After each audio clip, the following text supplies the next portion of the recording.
Franchement, la saison 2 de Jujutsu Kaisen a été incroyable. Entre l'arc de Shibuya et le flashback sur Gojo, on a eu des moments épiques et plein d'émotions. Si comme moi tu as adoré cette saison, eh bien tu te demandes sûrement ce qui se passe ensuite. Eh bien dans cette vidéo, on va plonger directement dans la suite du manga et découvrir tout ce qui nous attend. Évidemment, si tu ne souhaites pas te faire spoiler et attendre l'anime, tu peux aller regarder les autres vidéos sur la chaîne. L'incident de Shibuya s'est avéré être une catastrophe pour le Japon. De nombreuses personnes, y compris des politiciens importants, ont disparu. Les fléaux rôdent désormais dans les rues de Tokyo et le chaos ne cesse de grandir. Yuta Okotsu revient de son voyage à l'étranger en tant que le seul classe S que les hauts responsables peuvent commander. Lorsqu'il les rencontre, Okotsu est désigné comme l'exécuteur de Yuji Itadori. En plus de ces ordres, les hauts responsables émettent également des sentences de mort contre le pseudo Geto et Masamichi Yaga et interdisent à quiconque de libérer Satoru Gojo. Au domaine des Zenin, Naoya Zenin, Ogi Zenin et Jinichi Zenin sont appelés à rester aux côtés de Naobito Zenin qui est sur son lit de mort. Lorsque le 26e chef du clan Zenin décède, Naoya semble être désigné comme le nouveau chef, mais le testament de Naobito précise qu'en cas d'indisponibilité de Satoru Gojo, c'est Megumi Fushiguro qui doit devenir le prochain chef du clan. Naoya est furieux de cette décision et décide de tuer Megumi et Yuji, qui se trouvent tous deux actuellement à Shibuya. Pendant ce temps, Yuji Itadori se rappelle des paroles de Yuki Tsukumo avant qu'il ne se retrouve seul. Chozo s'approche de lui, révélant qu'il est maintenant devenu un véritable allié. Yuji prend alors la tête pour exorciser davantage d'esprits maudits. Et alors qu'il traque les fléaux, Chozo reconnaît combien son frère a grandi. Naoya les interrompt espérant tuer Yuji, mais une présence intense envahit soudainement l'atmosphère. Yuta Okotsu entre en scène.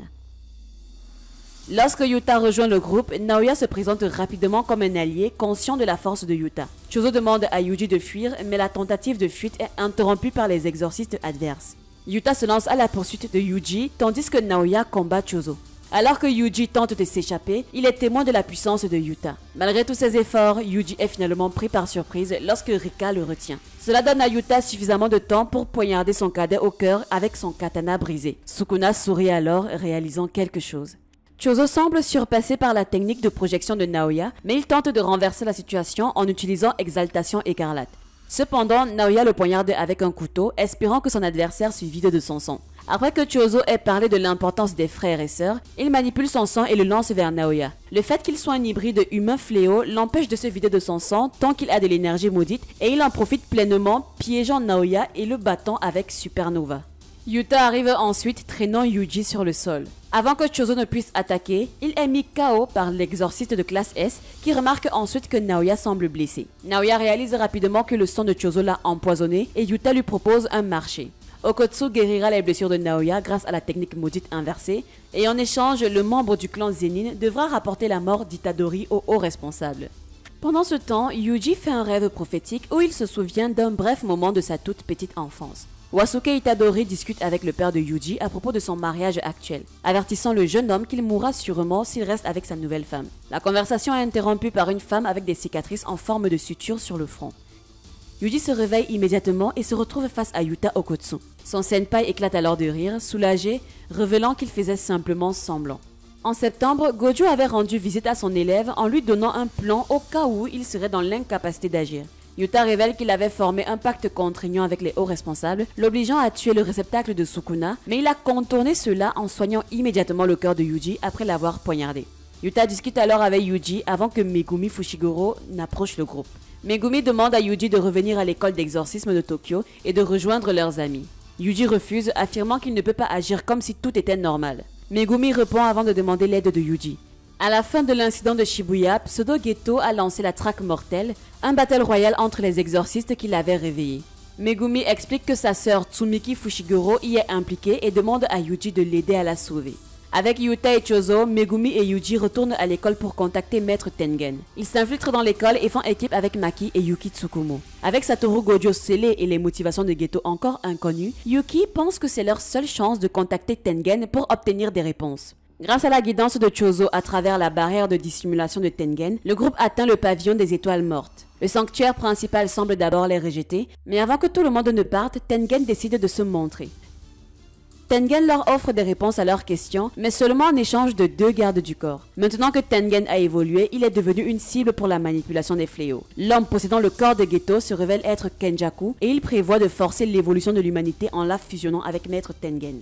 La traque mortelle est un rituel destiné à initier le processus complexe de fusion. Yuki et Chozo se portent volontaires pour devenir les gardes du corps de Tengen. En échange, Tengen révèle qu'ils auront besoin de l'envers de la Gokumankyo. Cependant, le seul moyen de l'ouvrir et de libérer Satoru Gojo est d'utiliser la technique maudite d'une joueuse de la traque mortelle nommée l'ange Ana Kuruso. L'ange a le pouvoir d'annihiler les techniques d'exorcisme et se trouve dans l'une des colonies de Tokyo, l'une des 10 colonies créées par des barrières à travers le Japon. Le groupe discute des règles de la traque mortelle et formule un plan tout en prenant leur rôle. Maki doit retourner au clan Zenin pour récupérer des armes maudites avec lesquelles se battre. Yuta doit entrer immédiatement dans une colonie pour participer au jeu et recueillir des informations. Yuji et Megumi doivent aller recruter Kinji Akari, un étudiant de 3e année suspendu pour sa force. Conformément à l'avis publié par les hauts responsables de l'exorcisme, Masamichi Yaga doit être exécuté pour son rôle présumé dans l'incident de Shibuya. Cependant, il est évident que cela n'est qu'un stratagème pour faire pression sur Yaga et l'obliger à révéler comment créer des cadavres maudits totalement indépendants. Ils avaient déjà essayé dans le passé, peu après la naissance de Panda, en l'arrêtant sous prétexte que Yaga pourrait développer une armée s'il était capable de créer un cadavre maudit avec une énergie maudite autonome. C'est pour cette raison que Yaga a toujours gardé le processus de création secret. À un moment donné, il a créé un cadavre maudit indépendant pour la sœur d'Atsuya Kusakabe afin de l'aider à surmonter la perte de son fils. En utilisant les informations de l'âme de Takeru, Yaga a pu développer un cadavre maudit ayant la même personnalité du défunt, mais celui-ci ne pouvait pas vivre avec elle car il devait rester un secret. Malgré cela, il a permis à la sœur de Kusakabe de retrouver des émotions et Kusakabe en a toujours été reconnaissant envers Yaga. Lorsque Panda a été arrêté par les hauts responsables pour faire sortir Yaga de l'ombre, Kusakabe l'a libéré en guise de remerciement pour ce qu'il avait fait. Après avoir fait ses adieux à Takeru et aux autres petits cadavres maudits et indépendants, Yaga retourne à Tokyo pour retrouver Panda. Cependant, il est intercepté par un exorciste qui exige qu'il révèle son secret sur la création de cadavres maudits indépendants sous peine de mort. L'exorciste est accompagné du directeur Gakuganji qui engage un combat avec Yaga et le blesse grièvement. Une fois l'autre exorciste renvoyé, Yaga révèle finalement à Gakuganji comment développer un cadavre maudit indépendant. Confus, Gakuganji lui demande pourquoi révéler ce secret maintenant et non avant. Dans ses derniers mots, Yaga répond que cette connaissance est une malédiction. Panda arrive peu après la mort de Yaga, mais au lieu d'attaquer Gakuganji, il pleure et verse des larmes pour son père. Pendant ce temps, Maki retourne au clan Zenin avec la clé de l'entrepôt maudit qu'elle a obtenu grâce à l'autorisation du nouveau chef du clan. Sur le chemin, elle est harcelée par Naoya et sa mère, mais Maki continue vers l'entrepôt. À sa grande surprise, elle découvre que la chambre forte a été vidée et qu'il n'y a aucune arme maudite en vue. La seule chose à l'intérieur est son père cruel, assis en face de sa sœur Mai, qu'il a tranché à l'abdomen. Les hauts dirigeants du clan Zenin refusent de céder la fortune familiale à Megumi. Ils complotent pour l'assassiner sous le prétexte d'exécuter Megumi, Maki et Mai pour avoir tenté de libérer Satoru Gojo. Prêt à exécuter ses propres filles, ce plan a été formulé par Ogi lui-même. Maki se dresse contre son père en utilisant l'arme maudite os de dragon, le chef-d'œuvre de Junzo Kumiya, un outil maudit qu'elle a récupéré dans son atelier grâce aux informations de Tengen. Elle parvient à briser le katana de son père, mais perd l'avantage juste avant de porter le coup décisif. Ogi frappe alors sa propre fille en utilisant sa technique maudite pour créer une lame enflammée. En pleurs, il dit à sa fille que c'est à cause d'elle qu'il n'a jamais pu devenir le chef du clan, la véritable raison pour laquelle il souhaite les éliminer de sa vie. Ogi traîne ses filles ensanglantées vers une chambre disciplinaire où des fléaux de classe 2 et inférieure se nourriront d'elle. Avant que Maki ne succombe à ses blessures, Mai la réanime et les emmène toutes les deux dans un espace onirique, une plage.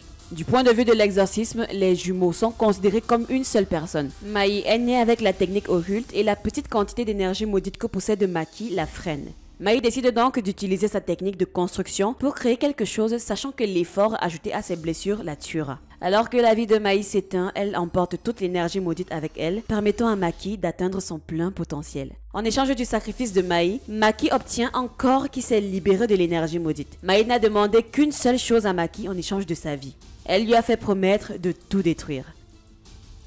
Maki commence par exorciser toutes les malédictions qui tentaient de les dévorer. Alors que son père ne sent plus la présence des fléaux, il lui vient une sensation qu'il a déjà connue par le passé. Maki tranche sans effort la tête de son père pour honorer la promesse faite à Mai. La nouvelle de la mort d'Ogi se répand rapidement dans le clan et l'alarme retentit sur tout le domaine. L'unité Kukuru est envoyée pour s'occuper de Maki, mais elle les massacre un par un avec l'épée que Mai a construite jusqu'à ce qu'il n'en reste plus aucun. Ensuite, les membres du Hei la prennent en embuscade, utilisant des combinaisons de techniques maudites puissantes pour tenter de l'éliminer définitivement. Ils reconnaissent que Maki est devenu comme Toji, une menace capable de détruire entièrement le clan. Malgré leurs efforts, Maki annihile le Ei, y compris Ranta, Chojuro, Nobuaki et Jinichi. Cela mène Maki à affronter Naoya. Il est l'un des rares à reconnaître la force de Toji dans tout le clan, mais refuse encore obstinément d'admettre celle de Maki. Le désir de Naoya de se tenir parmi les plus forts comme Toji et Satoru le pousse à se battre férocement pour vaincre Maki qu'il considère comme une imposture. Naoya parvient à prendre l'avantage en accumulant une vitesse subsonique. Mais juste au moment où il pense avoir gagné et prouvé que Maki est une fausse prétendante, celle-ci renverse la situation en comprenant les règles de sa technique maudite. Son nouveau corps peut désormais suivre ses mouvements ultra rapides, ce qui lui permet de terminer le combat avec un seul coup de poing dévastateur. Mais la vengeance de Maki ne s'arrête pas là. Après avoir été grièvement blessé, la mère de Maki trouve Naoya vulnérable. Bien qu'il ait survécu à son combat contre Maki, il est poignardé dans le dos par sa mère, assurant la fin de leurs deux vies. Momo Nishimiya arrive au clan trop tard pour aider Mai. Maki laisse le corps de sa sœur à Momo afin qu'elle puisse poursuivre son chemin de vengeance. Maki tient sa promesse et détruit le reste des membres du clan Zenin qui n'étaient pas présents ce jour-là. Le rapport officiel indique qu'aucun résidu ne mène à un coupable, à l'exception de 2 petites traces provenant d'une arme maudite inconnue. Quelques jours plus tard, les clans Kamo et Gojo votent pour retirer le clan Zenin du cercle des 3 grandes familles. Depuis sa suspension de l'école de Tokyo, Kenji Akari dirige un club de combat clandestin entre sorciers. Comme convenu lors de la réunion avec Tengen, la mission de Yuji et Megumi est de recruter Akari pour participer à la traque mortelle. Ils se rendent dans la préfecture de Toshigi et décident de cacher leur lien avec l'école d'exorcisme car Akari est impliqué dans des activités illégales. Megumi réussit à intégrer Yuji en tant que combattant et par chance, son premier adversaire est Panda. Lors de leur combat, Yuji et Panda échangent des informations tout en impressionnant la foule avec leur affrontement. Akari et son partenaire Kirara Oshi observent les événements sur les moniteurs depuis leur base d'opération. Grâce à sa performance, Yuji gagne une rencontre avec Akari, tandis que Panda rejoint Megumi pour l'aider à entrer discrètement dans le club de combat. Megumi et Panda veulent s'assurer que la rencontre entre Yuji et Akari se déroule bien et ils tentent de contourner toutes les mesures de sécurité mais se font intercepter par Kirara. Megumi essaie d'expliquer qu'il ne cherche qu'à demander de l'aide à Akari, mais Kirara ne les croit pas. Kirara protège la salle des moniteurs où se déroule la rencontre, empêchant Megumi ou Panda de s'en approcher. Après avoir passé un certain temps à étudier la technique basée sur les constellations de Kirara, Megumi parvient à la neutraliser, mais pas avant que Kirara n'ait envoyé un signal d'alerte à Akari. Pendant sa rencontre avec Yuji, Akari explique qu'il croit en la fièvre, un concept qui fait référence aux passions addictives des gens.